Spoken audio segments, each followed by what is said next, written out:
Hey everybody, it's Keagan here. I'm back with another video for you guys, and today I'm bringing you guys another edition of Keagan's movie reviews once again. And today we are going back to the James Bond movies, as today I'm bringing you guys part 4 of the James Bond reviews. I know it's been a couple of weeks since we did part 3, but now we're finally back with part 4. So today we're going to be covering the remaining films of the Roger Moore era and the two Timothy Dalton Bond movies. We're pretty much going to be covering the rest of the James Bond movies that were released in the 1980s. So, yeah. So that's the schedule for today's part. So, without further ado, let's get right in. So, at the end of part 3, we ended that part off with For Your Eyes Only. And today we're going to be starting off with one of my favorites in the series, Octopussy, which was directed by John Glenn, who also directed the other James Bond movies we're going to be talking about today. And this one was released on June 10th, 1983, and it was the second last Roger Moore Bond film. So let's get into the plot of it pretty quickly, and then we'll get into my thoughts on it. So let's take a dive into Octopussy.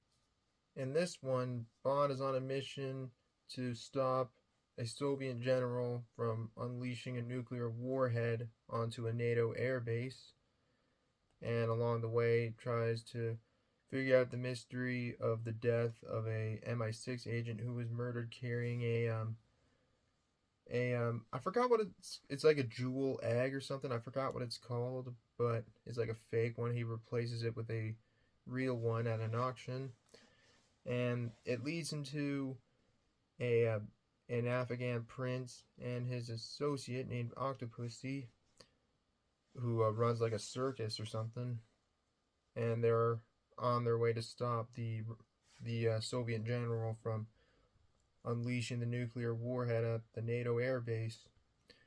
And that's basically the plot of the film in a nutshell. I haven't got much to say about this one, so we'll get by Octopussy pretty quickly. But I really enjoyed this one. This one was a lot of fun. It's one of my favorites in the franchise. I know this one's kind of got a mixed reaction from fans and audience members, but I really enjoyed this one for what it was. It was fun. It's entertaining. Good action. I especially like the confrontation in the train around halfway through the movie. That part was really entertaining. And the circus scenes were like the scene in the circus was great too. When they don't want to spoil when they disarm the bomb, it was kind of intense.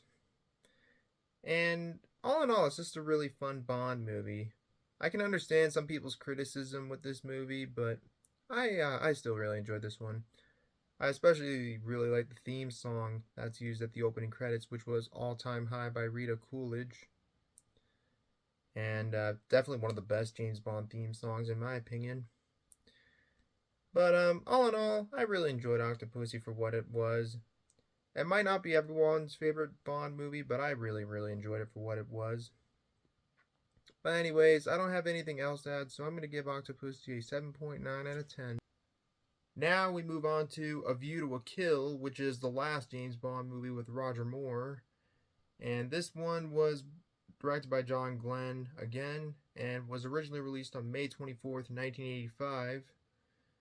And I know this one is regarded as the weakest, or maybe the second weakest one of the Roger Moore era, next to Moonraker. But we'll get to more on that in a little bit. But right now, let's get into the plot of the film, and then we'll get into my thoughts on it. In this one, James Bond is on a mission to stop an industrialist who has a microchip that's able to cause some explosions or something that was stolen from the Russians and given to the industrialist. The industrialist plans to cause an earthquake in San Andreas, that enough to cause a flood that could kill all the people living there as part of his plan. And Bond is on his mission to stop him. And without giving away too much, that's basically the story of the film in a nutshell. I personally enjoyed A View to a Kill. I know some people regard this as the weakest one of the Roger Moore era, along with the Moonraker. But I actually thought this one was pretty good, and I thought it was a pretty good send off to the Roger Moore era. And I'm surprised it has a Christopher Walken and Grace Jones as the two villains in this one. I thought Christopher Walken was a good choice to be the lead villain in this one. He did a good job as the villain.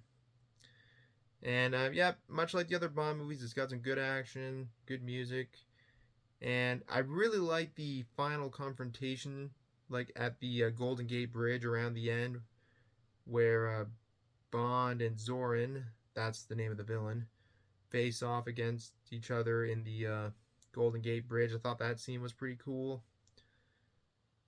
He was like on a Zeppelin or something, or whatever you call those big blimps.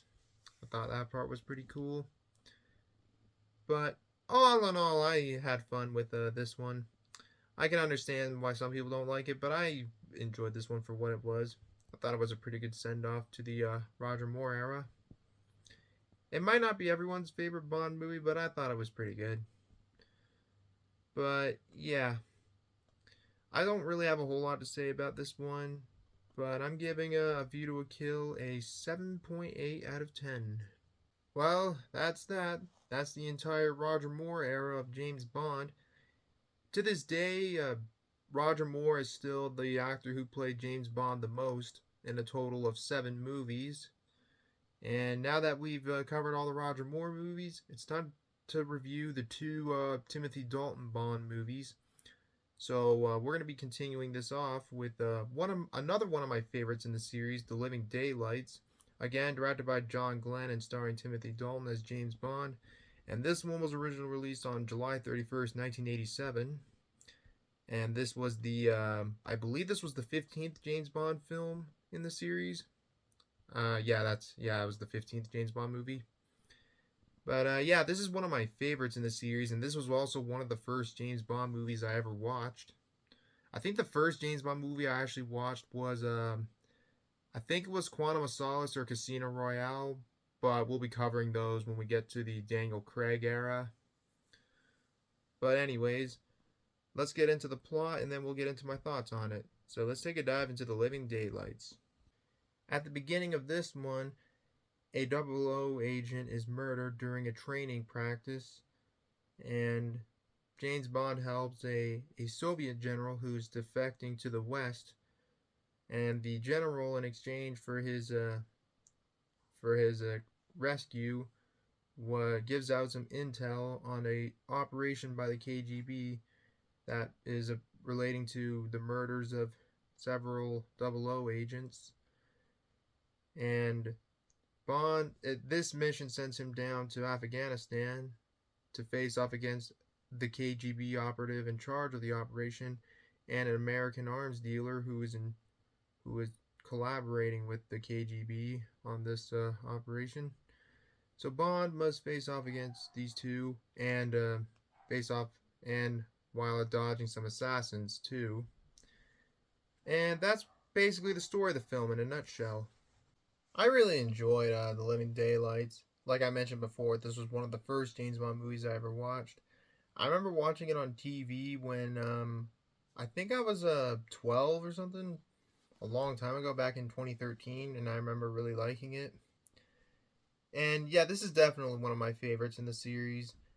And I think Timothy Dalton is definitely did a great job playing as Bond in this film and the next film we'll be talking about. But I really like the action in this one, especially around the end, the face-off on the cargo ship. I mean, not ship, on the cargo plane towards the end of the movie. That was pretty intense. And overall, I really enjoyed this one. Had some good music, and the set designs for the different locations this movie took place in, like in Vienna, in Afghanistan, and a few other places, and in the I think it was in No, it was in Vienna actually. But yeah, I like the location designs. It looks really cool, and it even has John Rhys Davis, who you might know from the first, third, and the fifth Indiana Jones movie, and he played the one guy in the Lord of the Rings, I think, but I forgot the name of the character. But You might know who I'm talking about. He played the dwarf with the orange beard. Yeah, you might know who I'm talking about from Lord of the Rings. He's in this movie. John Rhys Davis. But I really enjoyed The Living Daylights. It's definitely one of my favorites in the franchise. If I were to do a top 10 favorite James Bond movie review, if I were to do my if I were to do a top 10 favorite James Bond movies, this one would be on the list if I were to do a list like that. You never know, maybe I might do a list on it one day.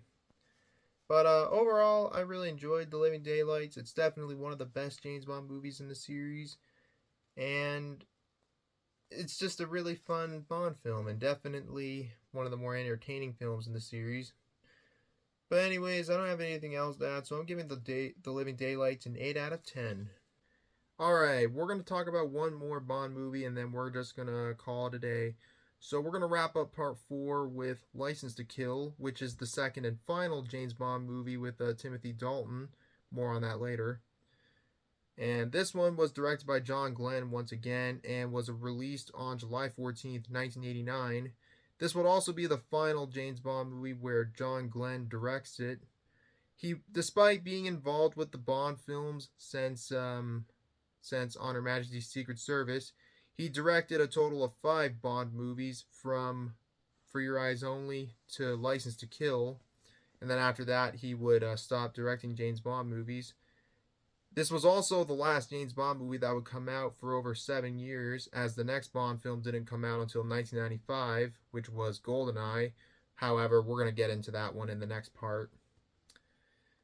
And I believe this was also one of Benicio del Toro's first movies he acted in, I believe.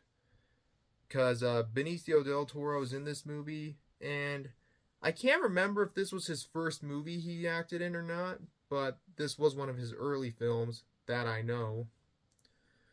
But anyways, we're going to get into the plot of the film, and then we'll get into my thoughts on it. So let's just take a dive into License to Kill. In this one, James Bond is on his own personal mission.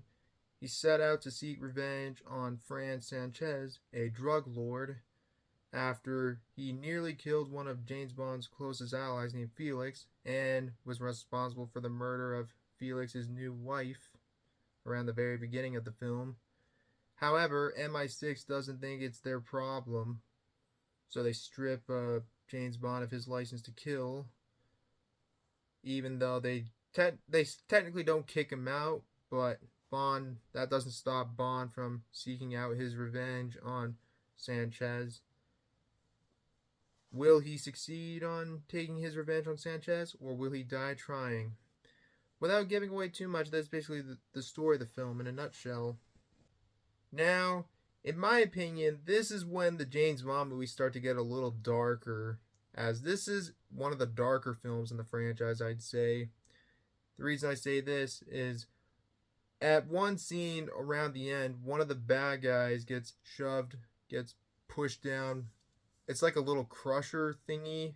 I don't know what it's called, but he goes down through the blades and there's blood coming out, which is pretty dark for a PG-13 rating, I'd say. But I think this is when the James Bond movies start to get a bit of a darker tone, other than the Daniel Craig era, which we will be covering those ones pretty soon. But I really enjoyed License to Kill. Instead of the Russians or Spectre, Bond is after some drug lords, like a cartel, which is pretty interesting in my opinion. And once again, Timothy Dalton delivers again, and I thought he was great as Bond in this movie. Good action, a lot darker than some of the previous installments, I'd say, and that's saying a lot. And I think, while I wouldn't say the dark tone in this one would push further for I don't know if push further is the right term to use. I think it would kind of start as a turning point for the franchise to have a bit of a darker tone. But yeah, all in all, this one was a lot of fun. I enjoyed this one, and Benicio del Toro was one of the villains in this movie too, which is pretty interesting. And he was only 21 years old, interestingly, when this movie was made, so that makes him the youngest Bond villain in the whole franchise so far, which is pretty interesting to me. But I had a lot of fun with License to Kill. It's one of the darker Bond films and one of the best Bond films. I think I would call this one of my favorites in the franchise. I don't know, but this was a lot of fun, and I would highly recommend it if you haven't seen it. And as I mentioned before, this was also the last James Bond movie with Timothy Dalton. It's a shame. I think he should have continued playing as Bond, despite only playing as Bond in only two movies. But oh well. He's the actor with the second shortest span behind George Lazenby, who only acted in On Her Majesty's Secret Service. But oh well. But all in all, I had a lot of fun with License to Kill. It's one of the darker Bond films, as I mentioned before, and one of the best in my opinion. But anyways, I don't have anything else to add, so I'm gonna give License to Kill a 7.9 out of 10. Alright guys, that's going to be it for part 4. And well, we covered the rest of the Roger Moore era, and we covered the 2 films of the Timothy Dalton era. And in part 5, we will be covering the entire Pierce Brosnan era of Bond. So that's going to be coming out soon. And don't worry, it'll probably be coming out in maybe 3 or 4 weeks. I don't know, but it'll be coming out pretty soon. But anyway, stay tuned for part 5. But anyways, thank you guys for watching this video. If you enjoyed, as always, feel free to leave a like, comment below, subscribe for more videos like this, and turn on notifications, and share the video with your friends. And part 5 will be coming out soon, so stay tuned for more. But anyways, you guys, that's all I gotta say. So until next time, this is Keagan Shepherd signing off. Thanks for watching, and I'll see you in the next one. And yeah, take care, everybody. Peace out. Bye-bye.